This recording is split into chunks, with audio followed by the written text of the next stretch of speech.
Programa 4. Procesos metabólicos. Propósito: que el alumno identifique los diferentes componentes de la cadena trófica, así como las reacciones anabólicas y catabólicas que constituyen el metabolismo. Hola, es un gusto poder darles la bienvenida a este programa, en el cual hablaremos de aquello que permite a los seres vivos obtener energía para llevar a cabo sus actividades. O como quien dice, recargar pilas. Me refiero a los procesos metabólicos. Esos que implican toda una serie de reacciones y transformaciones químicas de las células para obtener sustancias complejas y que pueden iniciar al introducir al organismo algún tipo de alimento. Aunque estos procesos también pueden terminar, todo depende de si el ser vivo en cuestión es el alimento.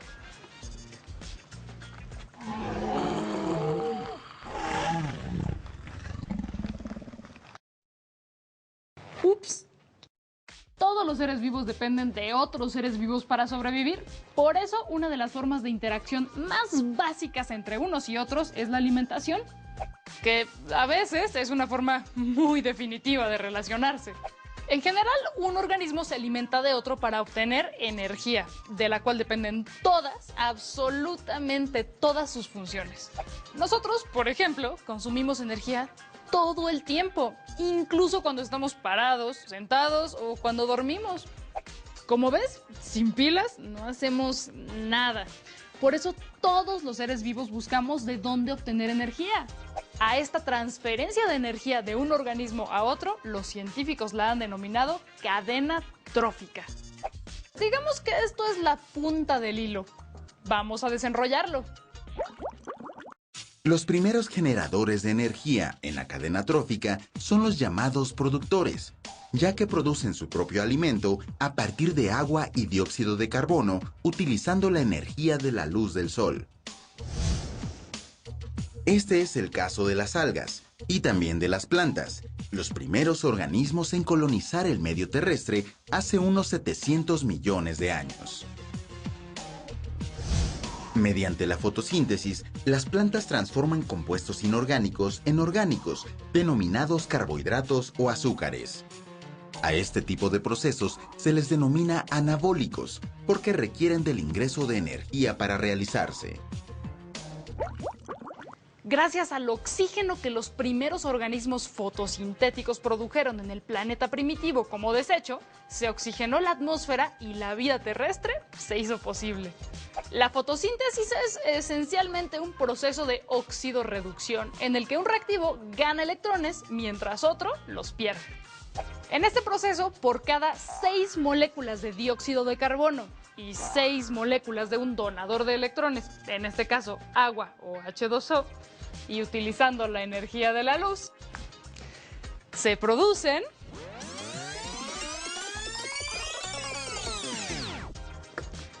una unidad de carbohidrato y 6 moléculas de oxígeno.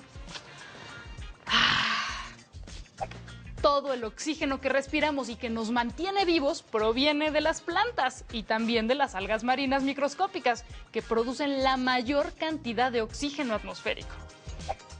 Por eso, la tala indiscriminada de los bosques representa un problema tan grave, pues al destruirlos, el ser humano está acabando con el oxígeno que respira.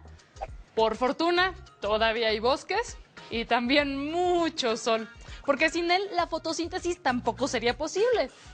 Pero vamos más despacio. ¿Cómo es que se aprovecha la luz de este astro? Los organismos que fabrican sus propios nutrientes mediante reacciones anabólicas, como la fotosíntesis, se llaman autótrofos. En sí, las plantas y las algas son organismos fotoautótrofos, pues utilizan la energía de la luz. En cambio, algunas bacterias utilizan un proceso diferente para generar sus nutrientes. Sintetizan carbohidratos por medio de la quimiosíntesis, por eso se denominan quimiautótrofos. En la quimiosíntesis se sintetiza la principal fuente de energía para las células, el ATP o trifosfato de adenosina.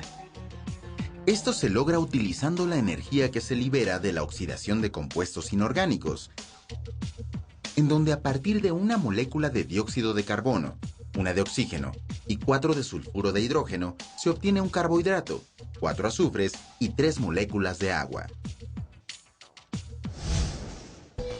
Básicamente, la quimiosíntesis se diferencia de la fotosíntesis en que la fuente de energía para reducir el dióxido de carbono proviene de reacciones químicas que liberan calor y no de la luz del sol. En los seres vivos, las reacciones que liberan energía en forma de calor se llaman exotérmicas y las que requieren energía se llaman endotérmicas. Generalmente, en las reacciones exotérmicas se produce ATP, mientras que en las endotérmicas se consume ATP. En sí, tanto la fotosíntesis como la quimiosíntesis son procesos anabólicos y por lo tanto endotérmicos, requieren energía. La quimiosíntesis se da en organismos que viven en ambientes donde no llega la luz del sol y no puede realizarse la fotosíntesis, como en el fondo del mar. En estos ambientes especiales, los organismos quimiosintéticos son la base de la cadena trófica, porque son los únicos productores de alimento.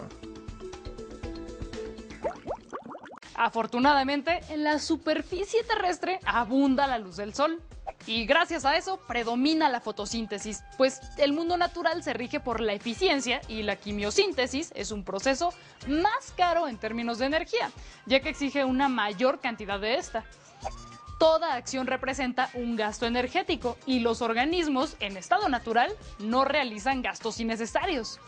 Por eso, si utilizan una vía más costosa que otra, como la quimiosíntesis, es porque resulta absolutamente indispensable para la supervivencia. Sería bueno que esto lo retomáramos los seres humanos, porque hoy en día tomamos de la naturaleza miles de veces más energía de la que necesitamos para sobrevivir. Y todo esto en aras, no digamos de la comodidad, sino simple y llanamente de la presunción, de la vanidad, entre muchas otras razones igual de superfluas. Este afán consumista afecta a organismos de todos los eslabones de la cadena trófica.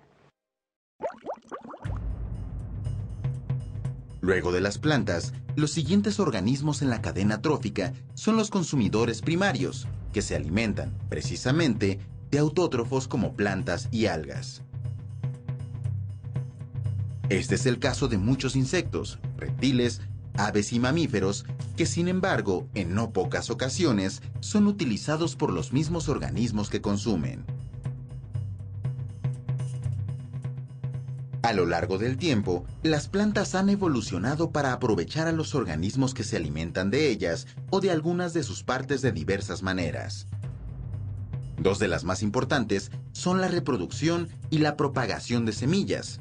Por eso, muchas plantas producen sustancias y han desarrollado estructuras especiales para que otros organismos se alimenten de ellas.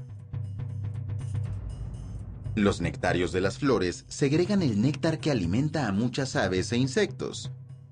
Al tomar este jugo, los animales se llenan del polen de la flor masculina y lo llevan a otra flor, que puede estar en la misma planta o en otra de la misma especie, de la que también van a alimentarse, depositan el polen y así queda fecundada. Esta relación entre la planta y su comensal es tan estrecha que la evolución de diversos vegetales está ligada a la forma de los animales que se alimentan de ellas. Este proceso se llama coevolución. La forma de los picos de los colibríes y la forma de copa de muchas flores son un ejemplo muy representativo de este proceso, ya que sin sus características formas, ni el colibrí podría extraer el néctar de las flores, ni las flores podrían propiciar la distribución del polen. Otra forma en la que las plantas se interrelacionan con los animales que consumen sus frutos es la propagación de semillas. Los frutos son estructuras que contienen las semillas a partir de las que germinan nuevas plantas. La forma, color y aroma de muchos frutos evolucionaron al ser ingeridos por algunos organismos. El consumidor obtiene alimento y al defecar dispersa las semillas ingeridas. Hay animales como las ardillas que se alimentan de la semilla misma, Normalmente las colectan del suelo y las entierran como reserva de alimento. Estos animales entierran tantas semillas que muchas veces olvidan dónde las dejaron y sin saberlo están sembrando nuevas plantas. Existen también las plantas que dispersan sus semillas por medio de los animales sin dar nada a cambio. Lo hacen produciendo semillas envueltas en una capa de ganchillos que se adhieren al pelo de los animales y viajan con ellos a tierras lejanas.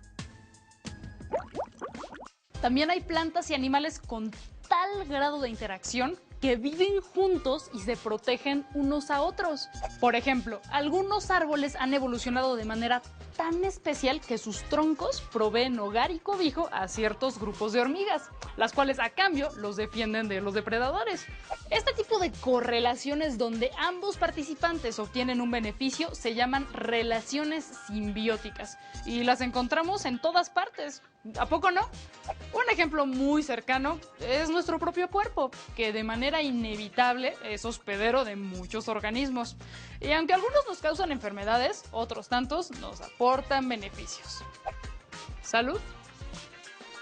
Los ejemplos de correlaciones beneficiosas son múltiples. Veamos algunas otras. Las relaciones de las plantas son muy amplias y pueden formarse con todo tipo de organismos. Ejemplo de ello es la asociación entre raíces y hongos, en donde estos obtienen alimento de la planta y a cambio la ayudan en su proceso de fijación de fósforo y nitrógeno. Sin embargo, este tipo de relaciones solo pueden establecerse mediante el contacto directo y en las cadenas tróficas es común que dicho contacto se pierda. Cuando comemos carne de otros animales, como los cerdos, los seres humanos estamos cumpliendo el papel de consumidores secundarios. Pero cuando nos alimentamos de vegetales, somos consumidores primarios. Todas estas clasificaciones son artificiales, por lo que un solo organismo puede entrar en varias categorías dependiendo del momento y las actividades que realice. También hay clasificaciones en las que solo entran determinados organismos. Los humanos, por ejemplo, no podemos ser productores, como las plantas. Tampoco podemos ingresar del todo en el cuarto eslabón de la cadena trófica, aunque hay humanos que califican con honores para pertenecer a esta clasificación, y no es por ser buenas personas. Después de los consumidores terciarios vienen los carroñeros, cuya alimentación se integra de animales muertos que pueden estar en proceso de descomposición. Un ejemplo son los opilotes, que rondan a los animales moribundos en espera de que mueran para alimentarse de su cadáver. Otro ejemplo son las hienas, que suelen alimentarse de las sobras de cuerpos de animales que murieron de causas naturales o que fueron cazados por otros depredadores. Tras la muerte, los cuerpos de los seres vivos son reintegrados al suelo por organismos como las bacterias, que los descomponen. De esta forma, nutren el suelo que servirá de materia prima para las plantas, completando el ciclo. Todos los seres vivos que habitan la Tierra están relacionados por medio de la alimentación. De esta manera, la energía lumínica del Sol, que es transformada y almacenada por las plantas, llega a todos sin excepción, por medio de la transferencia de energía hacia cada uno de los eslabones en la cadena alimenticia. Así, en cierto sentido, todos los seres vivos son producto de dos factores fundamentales: el sol y el agua. Los organismos que no fabrican su propio alimento se llaman heterótrofos. Se alimentan de organismos autótrofos, como las plantas, o de otros organismos heterótrofos, como ratones y conejos. Los seres humanos somos organismos heterótrofos, al igual que los hongos. Así como los organismos autótrofos utilizan procesos anabólicos para fabricar sustancias complejas a partir de sustancias simples, los organismos heterótrofos dependen de procesos catabólicos para degradar sustancias complejas en otras más simples, y así poder obtener energía y aprovecharlas. En las plantas, los procesos catabólicos consisten en reacciones que retienen la energía del sol para impulsar las reacciones anabólicas. Tanto anabolismo como catabolismo son procesos metabólicos. El metabolismo es el proceso mediante el cual los organismos obtienen la energía necesaria para realizar todas sus actividades.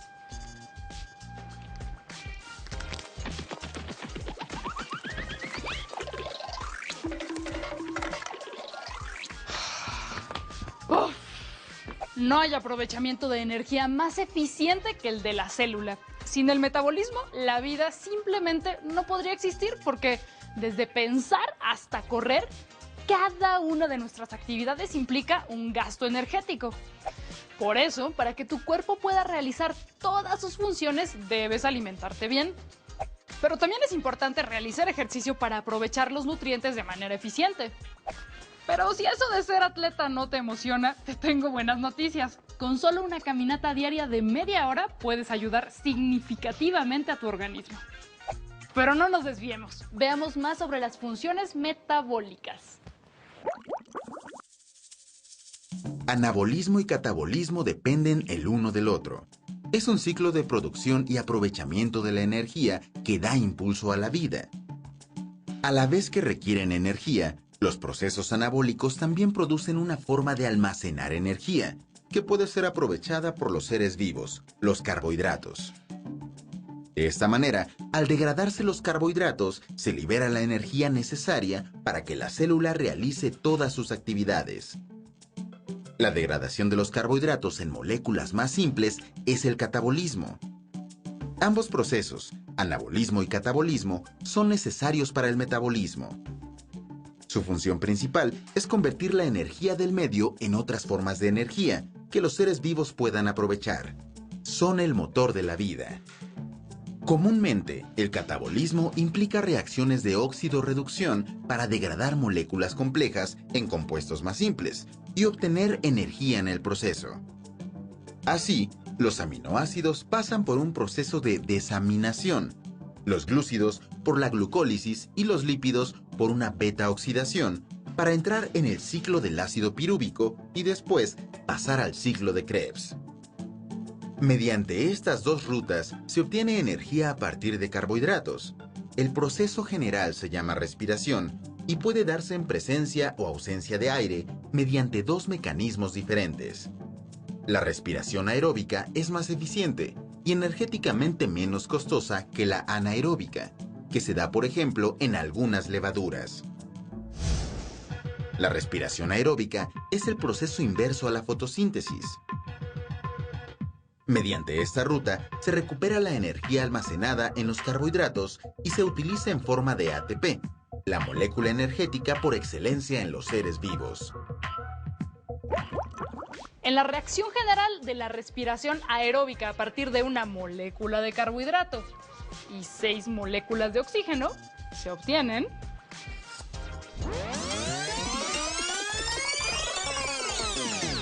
6 moléculas de dióxido de carbono, 6 moléculas de agua y energía en forma de ATP. Mientras que en la respiración se produce dióxido de carbono, energía y agua a partir de oxígeno y carbohidratos, en la fotosíntesis se producen carbohidratos y oxígeno libre a partir de agua, dióxido de carbono y energía. Cuando conocemos la ecuación general de la respiración, se hace evidente la importancia de la fotosíntesis y de las plantas. Porque sin ellas, ¿de dónde vendría el oxígeno necesario para la respiración y la energía necesaria para el metabolismo? Esta es una de las razones por las que necesitamos encontrar formas más inteligentes de aprovechar los recursos y entre todos, gobiernos, ciudadanos y empresas, tomar medidas necesarias para evitar la crisis ambiental. Como hemos visto, el metabolismo es el proceso mediante el cual todos los organismos obtienen la energía necesaria para realizar sus funciones. Los heterótrofos dependen de los productos sintetizados por otros organismos para poder llevar a cabo el metabolismo, y aquellos que fabrican sus propios nutrientes son la base de la cadena trófica y se benefician de sus consumidores de diversas maneras. Como puede verse, los organismos interactúan entre sí en torno a la alimentación. El resultado de estas interacciones es la selección natural, que da como resultado la evolución de las estructuras y conductas de las especies relacionadas con la obtención de nutrientes. Cada día que pasa conocemos un poco más sobre cómo funcionó la vida en nuestro planeta. Sin embargo, con cada respuesta surgen 1000 preguntas nuevas. Quedan muchas cosas por descubrir sobre la vida y la interacción que hay entre los mismos seres vivos y entre ellos y el medio. ¿Qué misterios nos aguardan? ¿Qué criaturas maravillosas y desconocidas se pasean ante nuestros propios ojos? El ser humano, entre todos los seres, tiene el don de la razón.